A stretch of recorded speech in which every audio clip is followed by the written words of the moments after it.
తెలంగాణ కాంగ్రెస్లో ఇప్పుడు ఉమ్మడి నల్గొండ జిల్లా రాజకీయాలు అత్యంత హాట్ టాపిక్గా మారాయి. పార్టీ అధికారంలోకి వచ్చి ఇన్ని రోజులైతున్నా ఉమ్మడి జిల్లా పీఠంపై ఆధిపత్యం ఎవరిదనే విషయంలో సొంత పార్టీ నేతల మధ్య అగ్గి రాజుకుంది.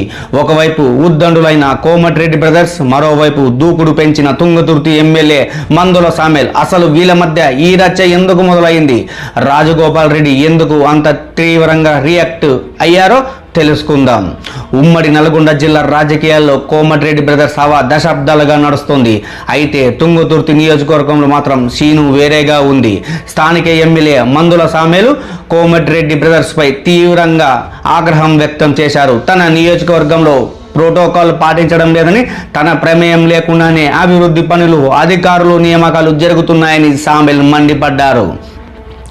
రిజర్వ్డ్ స్థానాల్లో ఉద్దేశపూర్వకంగానే పెత్తనం చెలాయించాలని చూస్తున్నారని, దళిత ఎమ్మెల్యేలను చిన్న చూపు చూస్తే ఊరుకునేది లేదని ఆయన నేరుగా వారికి హెచ్చరించడం జరిగింది.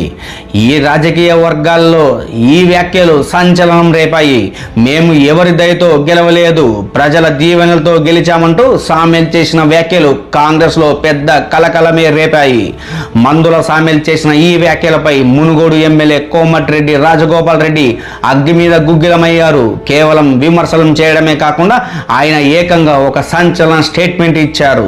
గతంలో సామెల్కు పార్టీ టికెట్ ఇప్పించింది తానేనని, ఆయన గెలుపు కోసం తన అనుచరులతో కలిసి రాత్రింబవళ్లు కష్టపడ్డానని రాజగోపాల్ రెడ్డి గుర్తు చేశారు.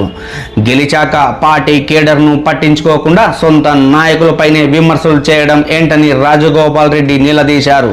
తాను తప్పు చేసినందుకే పార్టీ కార్యకర్తలకు బహిరంగానే క్షమాపణ చెబుతున్నానని ఆయన అనడం ఉమ్మడి నల్గొండ రాజకీయాల్లో పెను ప్రకంపనలు సృష్టిస్తుంది. ఇంతకీ ఈ వివాదం వెనుక అసలు కారణం ఏంటి? నల్గొండ జిల్లా రాజకీయాలపై పూర్తి పట్టు సాధించాలని కోమటిరెడ్డి బ్రదర్స్ చూస్తున్న వ్యూహానికి కొత్తగా ఎన్నికైన మందుల సామెల్ లాంటి వ్యక్తులు తీవ్రంగా వ్యతిరేకిస్తూ ఉన్నారు.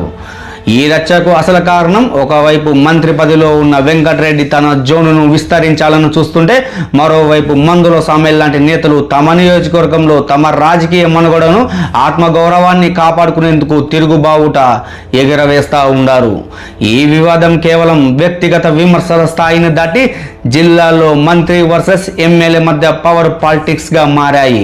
ఇది మున్ముందు ప్రభుత్వానికి పార్టీ సంస్థాగత ప్రతిష్టను కూడా తలనొప్పిగా మారే ప్రమాదం ఉంది. మరి ఈ ఎపిసోడ్పై PCC chief CM Revanth Reddy ఎలాంటి చర్యలు తీసుకుంటారు?